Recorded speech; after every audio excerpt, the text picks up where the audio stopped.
तो दोस्तों आज का प्रसंग है नंबर 1, क्या पराई स्त्री को छूने से पाप लगता है। नंबर 2, मनुष्य पाप से कैसे बच सकता है। तो दोस्तों वीडियो शुरू करने से पहले मेरा आप सभी से अनुरोध है, यदि आपने अभी तक हमारा चैनल सब्सक्राइब नहीं किया है तो प्लीज़ आप हमारे चैनल को अभी सब्सक्राइब कर लें, क्योंकि आपका एक सब्सक्राइब हमारे लिए बहुत ही महत्व रखता है। देखिए दोस्तों, एक बार भगवान शिव माता पार्वती के साथ में घूमने के लिए निकले और घूमते समय पर माता पार्वती की निगाह मृत्युलोक में स्त्री पुरुषों के ऊपर पड़ी। माता पार्वती ने देखा कि इंसान मृत्युलोक में दुखी भी हैं और सुखी भी हैं। आखिरकार इंसान को किस पाप की सजा भुगतनी पड़ती है जो उसे दुखों का सामना करना पड़ता है। इस प्रकार माता पार्वती मन में विचार करती हैं और भगवान शिव से कहने लगती हैं, प्रभु मेरे मन में 2 प्रश्न उठ रहे हैं, यदि आप मेरे दोनों प्रश्नों का उत्तर दे दें तो मेरे मन को बहुत शांति मिलेगी। दोस्तों इस प्रकार माता पार्वती की बात सुनकर के भगवान शिव कहने लगे, ठीक है पार्वती, तुम अपने प्रश्न बताओ, मैं तुम्हें संतुष्ट करने का पूरा प्रयास करूंगा। दोस्तों इस प्रकार भगवान शिव की बात सुनकर के माता पार्वती कहने लगी, प्रभु मेरे 2 प्रश्न हैं। नंबर 1, क्या पराई स्त्री को छूने से पाप लगता है। नंबर 2, मनुष्य पाप से कैसे बच सकता है। दोस्तों जब माता पार्वती ने अपने दोनों प्रश्न बोले तो भगवान शिव कहने लगे, ठीक है पार्वती, अब मैं तुम्हें एक कहानी सुनाता हूँ, इस कहानी को पूरा और ध्यान से सुनना। तुम्हारे दोनों प्रश्नों का उत्तर इसी कहानी के अंत तक तुम्हें मिल जाएगा और तुम्हें पूरी तरह से संतुष्टि प्राप्त होगी। दोस्तों भगवान शिव कहते हैं, पार्वती एक बार एक गुरु के 2 शिष्य थे और वो अपने गुरु से मिलने के लिए जा रहे थे।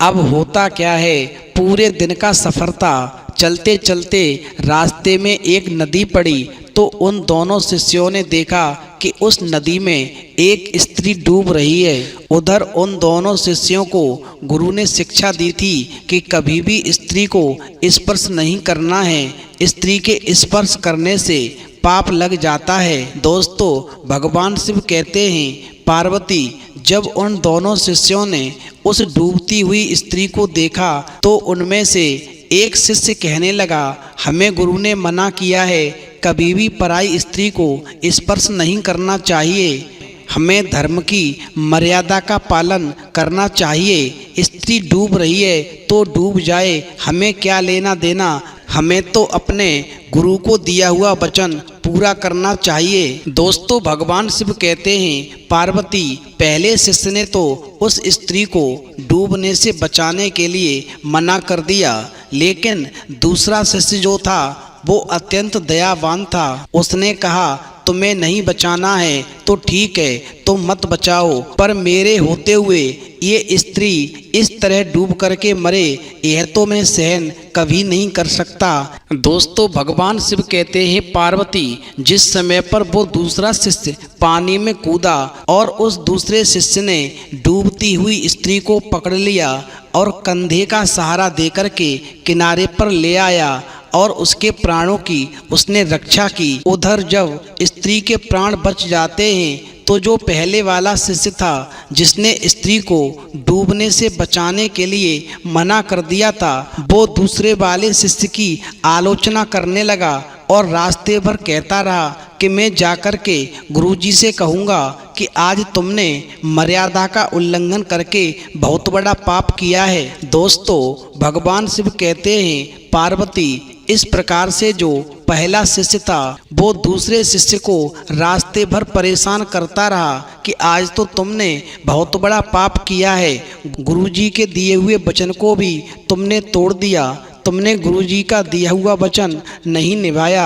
दोस्तों, भगवान शिव कहते हैं पार्वती जो दूसरा शिष्य था जिसने स्त्री की जान बचाई थी वो चुपचाप से पहले वाले शिष्य की बहुत सारी बातें सुनता रहा। उसने लौट करके कोई जवाब नहीं दिया और केवल अपने गुरु के चरणों में ध्यान लगाता रहा। अब वो दोनों शिष्य जैसे ही गुरुजी के सामने पहुँचे तो जाकर के कहने लगे, गुरुजी हम दोनों रास्ते में आ रहे थे तो इसने एक डूबती हुई स्त्री को पानी से बाहर निकाला, उसको स्पर्श किया, जबकि आपको वचन दिया था और आपने शिक्षा दी थी कि पराई स्त्री को छूने से पाप लग जाता है। अतः मैंने इसको बहुत समझाया लेकिन ये नहीं माना, इसने बड़ा भयंकर पाप किया है। दोस्तों, भगवान शिव कहते हैं पार्वती इस प्रकार से दोनों शिष्यों की बात सुनने के बाद में गुरुजी ने पहले शिष्य से कहा जिसने डूबती हुई स्त्री को बचाने से मना कर दिया था, एक बात बताओ, तुम्हारे दूसरे गुरु भाई ने इस स्त्री को जल में से कितने मिनट के अंदर बाहर निकाल दिया।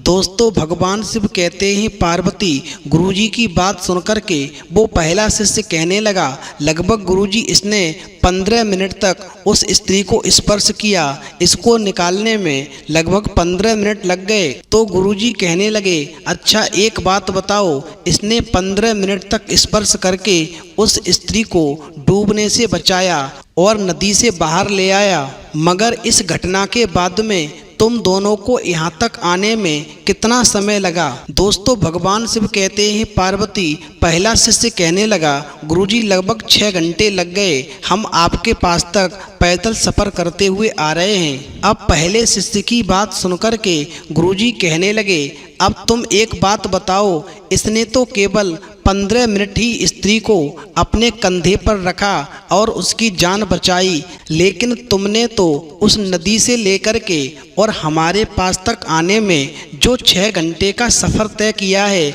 उसमें अपने मन में 6 घंटे तक उस स्त्री का चित्र अपने मन में बसाए रखा है और तुम्हारे गुरु भाई ने उस स्त्री की जान बचा कर के 15 मिनट के बाद ही उसका चित्र अपने मन से निकाल दिया। इसलिए पाप इसने नहीं किया, पाप तो तुमने किया है जो 6 घंटे तक उस स्त्री का चित्र अपने मन में बसाए हुए यहाँ तक आए हो।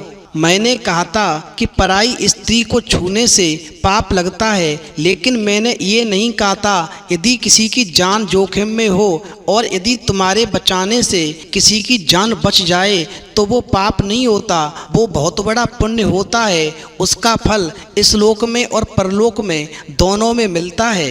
दोस्तों, अब भगवान शिव कहते हैं पार्वती अब तुम्हारा दूसरा प्रश्न था कि मनुष्य पाप से कैसे बच सकता है, तो सुनो, मैं तुम्हें कुछ बातें बता रहा हूँ तो कभी भी वो पाप का भागी नहीं हो सकता है। नंबर 1, जो सामने मीठे बोल बोले और पीछे कटु वचन बोले, ऐसे लोगों से हमेशा बचकर रहना चाहिए क्योंकि इनकी कथनी और करनी में भी फर्क होता है। ऐसे लोगों के संपर्क में आने से निश्चित ही दूसरा व्यक्ति भी पाप का भागी हो जाता है। नंबर 2, जो व्यक्ति कपट, झूठ, छल, शक्ति या प्रेम का दिखावा करके ठगने की मंशा रखता हो, ऐसे लोगों की पहचान करके भी उनसे बचना चाहिए क्योंकि ऐसे लोगों का स्पर्श भी पाप में डाल देता है और फिर उसका फल भोगना पड़ता है। नंबर 3, जो गुरु से ऊंचे स्थान पर बैठे देवता के सामने जूता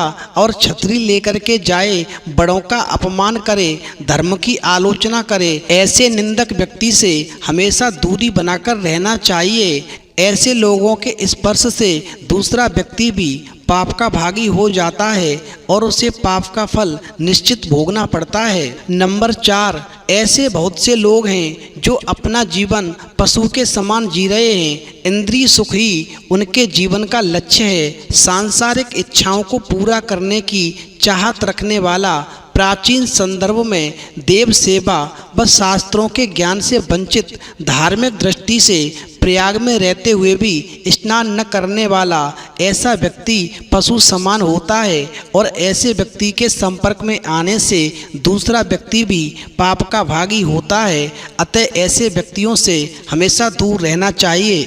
नंबर 5, ऐसा व्यक्ति जो अन्न और धन से संपन्न होने पर भी बासा या निम्न स्तर का भोजन करे, किसी भी प्रकार का दान और पूजा नहीं करे, पत्नी और बच्चों को भी मूलभूत सुविधाओं से वंचित रखे। ऐसे महाकंजूस का धन यूं ही रखा रह जाता है, ना वो खुद के काम आता है और ना परिवार के काम आता है। इसलिए ऐसे व्यक्ति से भी हमेशा दूर रहना चाहिए, अन्यथा ऐसे व्यक्ति की संगत में आने से भी दूसरा व्यक्ति पाप का भागी हो जाता है और उसे एक दिन पाप का फल भोगना ही पड़ता है। दोस्तों, भगवान शिव कहते हैं, पार्वती, जो बातें मैंने तुम्हें बताई हैं, ऐसे स्वभाव दोष वाले व्यक्तियों को ना तो स्वर्ग मिलता है ना ही मोक्ष मिलता है। इसलिए ऐसे दोष से युक्त व्यक्तियों से बचकर रहना जरूरी है, अन्यथा उनके गुण आप में भी समाहित हो जाएंगे। जो व्यक्ति इन बातों को समझता है